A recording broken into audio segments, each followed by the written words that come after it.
రాజేంద్ర ప్రసాద్ అవనీని తీసుకొని ఆఫీస్‌కు వస్తూ ఉంటాడు. అది చూడగానే అక్కడ ఉన్న అవని అయితే చాలా సంతోషిస్తూ ఉంటుంది. ఇంతలో అక్కడ ఉన్న రాజేంద్ర ప్రసాద్ "నువ్వు లోపలికి వెళ్ళమ్మా" అని చెప్పేసైతే అంటూ ఉంటాడు. ఆ మాటలు వినగానే అక్కడ ఉన్న అవని అయితే లోపలికి వెళ్తూ ఉంటుంది. అది చూడగానే అక్కడ ఉన్న అక్షయ్ అయితే ఒక్కసారిగా షాక్ అయిపోతూ ఉంటాడు. "ఏంటి నిన్ను జాబ్‌లో నుండి తీసేశాను కదా! మళ్ళీ ఎందుకు వచ్చావు ఇక్కడికి?" అని చెప్పేసైతే అడుగుతూ ఉంటాడు. ఆ మాటలు వినగానే అక్కడ ఉన్న రాజేంద్ర ప్రసాద్ "జాబ్‌లో జాయిన్ అవ్వడానికి, జాబ్ చేయడానికి వచ్చిందిరా" అని చెప్పేసైతే అంటూ ఉంటాడు. ఆ మాటలు వినగానే అక్కడ ఉన్న అక్షయ్ అయితే ఒక్కసారిగా షాక్ అయిపోతూ ఉంటాడు. "అదేంటి మీరెందుకు ఇలా వచ్చారు? అయినా అవనికి ఏం తెలుసనేసి ఇక్కడ జాబ్ చేయడానికి వచ్చింది. ఇక్కడ ఈ జాబ్స్ ఏమీ ఖాళీ లేవు" అని చెప్పేసైతే అంటూ ఉంటాడు.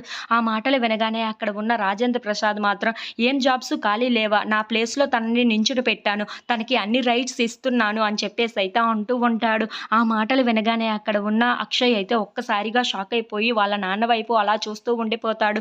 ఇంతలో అక్కడ ఉన్న అక్షయ్ మాత్రం తనకి ఏమీ తెలియదు.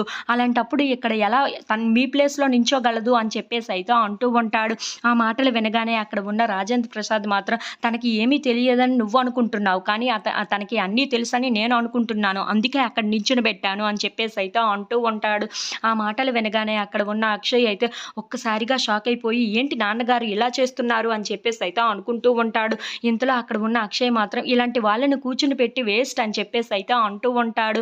ఆ మాటలు వినగానే అక్కడ ఉన్న అవనీకైతే చాలా కోపం వచ్చేసి "hour chairman never takes a wrong decision" అని చెప్పేసైతే అంటూ ఉంటుంది. ఆ మాటలు వినగానే అక్కడ ఉన్న అక్షయ్ అయితే ఒక్కసారిగా షాక్ అయిపోతూ ఉంటాడు. ఇంతలో అక్కడ ఉన్న రాజేంద్ర ప్రసాద్ మాత్రం "చూసావా ఎలా మాట్లాడుతుందో? తను ఏమైనా చేయగలదు" అని చెప్పేసైతే అంటూ ఉంటాడు. ఆ మాటలు వినగానే అక్కడ ఉన్న అక్షయ్ మాత్రం ఏమీ మాట్లాడకుండా మౌనంగా చూస్తూ ఉండిపోతాడు. ఇంతలో అక్కడ ఉన్న అక్షయ్ పక్కన ఇంకో చైర్ వేయమని వాళ్ళ క్లర్క్‌కి చెప్తూ ఉంటాడు. ఆ మాటలు వినగానే అక్కడ ఉన్న క్లర్క్ అయితే సరేనని చెప్పి అక్షయ్ పక్కనే చైర్ వేస్తూ ఉంటాడు. అది చూడగానే అక్కడ ఉన్న అవని అయితే తన పక్కన వెళ్లి కూర్చుంటూ ఉంటుంది. అది చూసి అక్కడ ఉన్న అక్షయ్ అయితే ఒక్కసారిగా షాక్ అయిపోతూ ఉంటాడు. ఏంటిదంతా? ఎందుకు ఇలా చేస్తున్నారు? అని చెప్పేసైతే అనుకుంటూ ఉంటాడు.